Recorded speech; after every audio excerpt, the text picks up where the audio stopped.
Welcome guys, today I'm very happy to have Greg here with me, Gregory Elfrink from Empire Flippers. Welcome Greg. Thanks for having me, Morten. Glad to be here. Absolutely, and we're going to talk about how much blogs are worth these days, because if people don't know you, as I said, you work with Empire Flippers.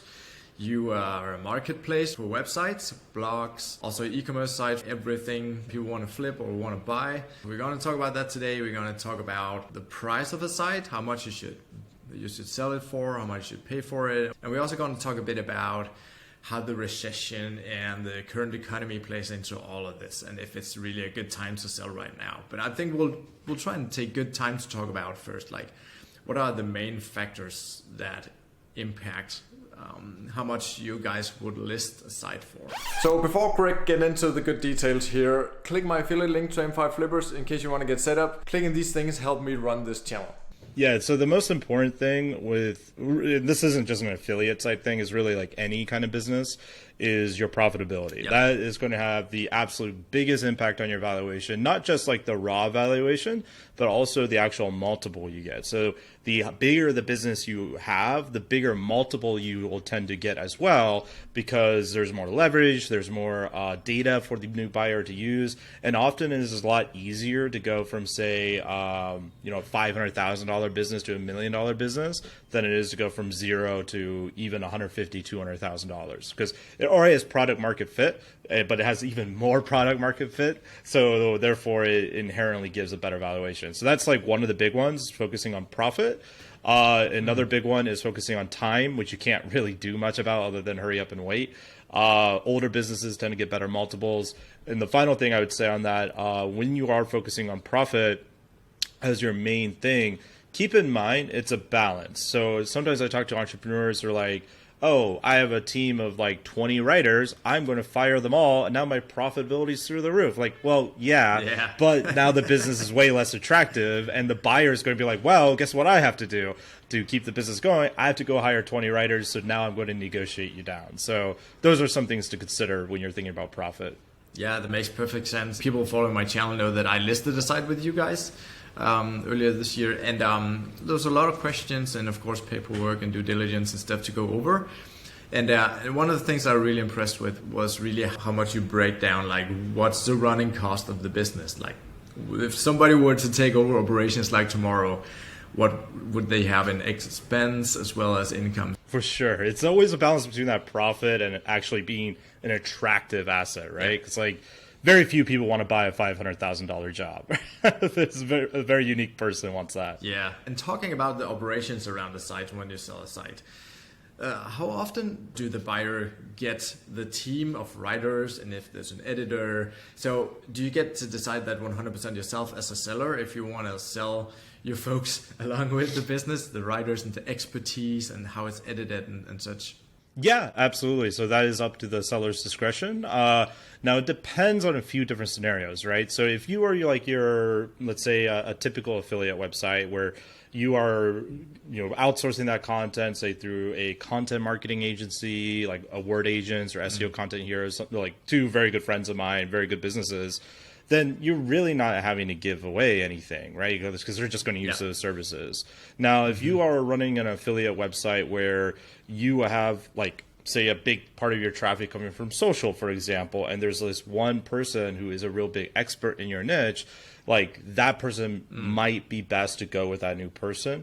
Or maybe you have a combination of this, and maybe you don't want to get rid of that person because you want that person for your next business. So one thing you could do is negotiate with the buyer, like, hey, look, this person is going to stay with me, but I will help you find a replacement for this. Or you just duplicate the team before you sell. So those are some options. Yeah, and I also, when I was listing my site, we also talked about having some training from my team for the new buyer and keep the communication going with me, with the new buyer, so they could ask all their questions for several months. Yeah. Cool. So I have a few things here that I want to ask you about when we're talking about the main factors. So how much would you say the niche comes into play? Are there some niches that you just always like land on a higher multiple? I have the perfect answer that will satisfy your audience that are always asking what niche I should get into. And it's one that they'll absolutely hate, which is it doesn't matter. It doesn't matter that as much as you think. Like it does, there is parts of niche selection that does matter, But for the most part, especially if you're thinking broad, it doesn't matter as much as you think. Like, there are some niches that do get higher multiples, but usually that's because of some hype train that's happening around it. So, for example, crypto websites and finance websites over the last couple of years were doing really good. Not so good right now, but because the hype train has like popped, right? So every now and then there's these trends you can jump onto, but if you don't already have a team to really like explode it or start early enough, like it doesn't really matter. So I think the better way to look at it is think about a niche you can build long term that you're interested in, and that's going to serve you better and get a better multiple because you actually care more about the business, so it will probably do better, right? So I actually did a research study on this. This was like, I want to say 2.5 years ago or something like that. I analyzed all the content sites we sold and e-commerce, but for the content sites, I looked at all the niches and there was nothing that stood out. There was absolutely no outlier at all. That's good to know. Yeah, I teach people to start out.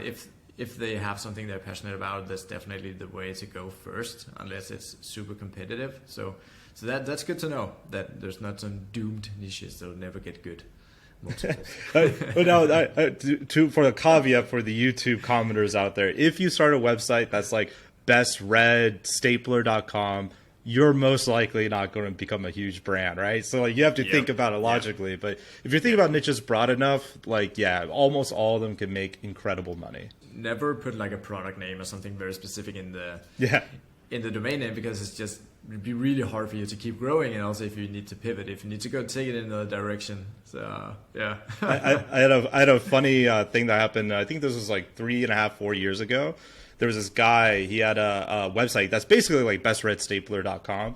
And he wanted to sell with us, and he was a real pain to work with. So we kind of wanted to get rid of him, to be honest, because he just like was not easy at all to work with, and like the commission wasn't worth it, you know. And so, anyways, I'm talking to him. He's like, "Well, why is my site getting such a lower valuation than this site? I make more money than him, and I'm in the same space." Like, well, but you also have a real shit brand. Like, what do you mean?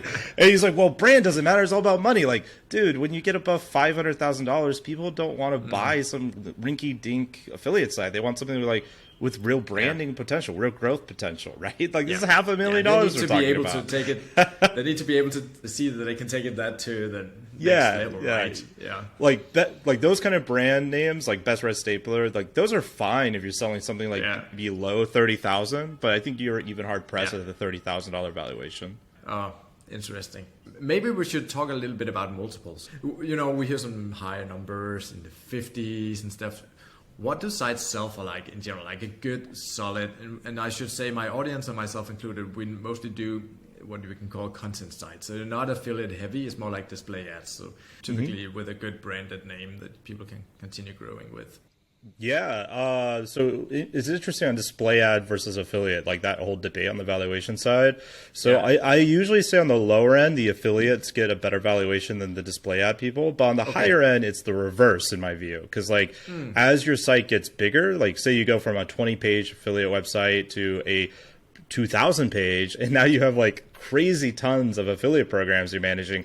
It becomes a nightmare pretty quickly, depending on what you're doing.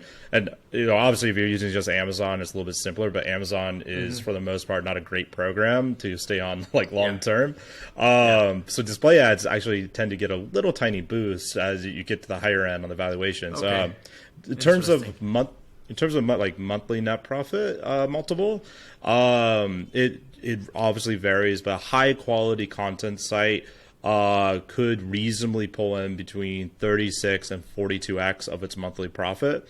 Now, that's a bit of an average. It could be a little bit lower. It could be a little bit higher. It could be extremely lower if you're doing a lot of shady stuff. It can be amazingly higher depending on the quality and the growth trajectory and the other assets you have. So like other assets like outside of just SEO traffic. So maybe you have a big email list that's been proven to work, for example, things like that. What's the highest you ever went? Do you know who is the winner? Did you ever go like in the mid 50s or even higher than that? Oh yeah, we've gotten higher. There I think the biggest content site, I might be incorrect on this, but I'm pretty sure this is right. I think the biggest one was 72x of monthly net profit, and that was in the finance space. But that niche tanked hard like after it sold, like a few months after it sold, because like I was saying earlier, like the reason why it got so big was this is back in 2017. It was in the crypto space, and the hype machine for crypto, this was before the first big crash, was so massive, it just pumped this thing through the roof. Actually, one of my friends is the one who bought that site, and he kind of like regretted it a bit. But then he kept on it. He kept working through it, and he actually sold it during this last bull rush for much more than what he bought it for. So it all worked out in the end. I don't think he got the same multiple, but it was much more. So did that happen because people were bidding each other up, or was it just? Well, because I don't assume it was listed at this high multiple, right? Yeah. So it was listed, I think, maybe 42x, something like that, which back then was actually an insane multiple for us. Like back then, our average multiples were like 25, 30x. So that was already an insane multiple. How long ago was this? This is 2017, so 5 years ago. This is before the big ICO crypto crash. Wow. Okay, so the averages has gone up quite a bit then. Since 17 and So I've been with EF for a little bit over 6 years now, and when I first joined, we were selling businesses across the board between 23 and 26x, and we were known as the guys that only sell things for 20x. So we were trying to like shake that up, like, no, we sell for higher multiples, but it takes a while for the market to catch up to your messaging, right? But one of the things I've seen as I've learned and gone deeper into M&A is online businesses are now reaching this point of maturity where they're on a parity basis with your typical offline business. So your laundromat, your car wash, chiropractor practice, all that kind of stuff. They're starting to get on that same level, which before, when I first started, that was not the case because the maturity in the market just wasn't there. So they're much more comparable now to a regular business on the corner. With a lot more benefits. We could talk a bit about like the current economy and how this is coming into play. Maybe in a few months, if you're watching this a little later, we'll be in a full-on recession. But and of course the markets look different. This one is probably hitting Europe a little harder as there's also an energy crisis. This is not like driven by a housing bubble like in 2008. Looking at the American market and American buyers, or do you even look at it like that, or is it completely global? So I look at it globally, right? So we deal with business models all over the place, not just content sites. The content sites are affected by what I'm about to say. E-commerce, SaaS, apps, even Kindle books, businesses we've sold. So I look at it globally because everything's so interconnected. Like if you look at your typical SEO marketer, how many of them are outsourcing their work to a Ukrainian, to a Filipino, to a South African, right? A lot. Like we had a marketing agency that ran Google Ads for us a little while back. The owner's Russian. He lives in Canada, but his ad account manager that was actually fulfilling on our ads was Ukrainian. And so that guy was like dodging bombs, and the Russian guy's like, "Hey man, we might have an interruption of service." Like, dude, like get him out. Like, don't worry about my Google ads, but the guy is still running Google ads, you know? Like, so I look at everything as interconnected. I think it's foolish to think things are isolated. We don't live in a world that's isolated anymore. Now, with that said, I do think things are going to get worse. I think I think multiples are going to go down. They're going to soften, and it's going to become a harder time to sell. So you really need to focus on quality. Now, on the reverse, what is inherently bad for the seller is often inherently good for the buyer. So if you're on the investor side of the equation, for the last 2 years, you've been dry in terms of getting really good deals. Now that opportunity might start coming back here, probably within the next 6 to 8 months. Like, I don't see the multiples like crashing, like a big steep. It's not like the stock market. Business value doesn't work that way. But I do see more opportunities in terms of a little bit lower valuations, sellers more open to more generous terms to the buyer, and in general, a lot more sellers selling because they are like scared, right? They're like, whoa, I need to get out of this. So that's what I'm seeing. If you're selling right now, it's probably because you have to sell. You need that money for something. So the other side of the coin. So as a seller, I would think right now, I mean, if you got a ton of cash on your hands, all of a sudden you sold your big site or whatnot, there's not a whole lot to invest in. But of course, you could always buy other sites, and but yeah, I don't know if that makes too much sense to sell a site to buy. No, 100%, that makes sense. So a lot of our buyers, they started off as our sellers. So like a lot of sellers bootstrap up to say, like how much was the business you sold with us? Do you mind saying? We didn't end up selling it, but it was around $1 million. Around $1 million. So if you had sold that $1 million business, now you have this like huge influx of capital, most likely the largest amount of liquid capital you ever had. For most people, I don't know your personal situation, but for most people, that would be the most liquid they've ever been. And now they have enough cash to do all these crazy deals. And the beautiful thing is if you sell that business, say a content site that's $1 million, and then you buy, say, two $200,000 content sites that are in the same kind of business model as what you just sold, you already know the roadmap of how to get to $1 million because you just did it. And now you just bought two similar businesses to speed up. So $400,000 plus $600,000 of fuel on the fire to grow it. That's huge. So a lot of our sellers become our buyers for this very reason. Yeah, that makes a lot of sense to take two smaller sites, grow them to the same size, or at least one of them, and then they had the other one as well. Yeah. I have a guy, he profited probably about $6 million, I want to say at this point, from doing what I call the asset flywheel, which is exactly that. You build up a business, you sell a business, take the capital, buy two businesses, build them up, sell them, buy 2 more, 3 more, 4 more. And in like 5 years of doing this flywheel, you just reach exponential growth. I've seen it happen several times with our clients. Yeah. That makes a lot of sense. Yeah, absolutely.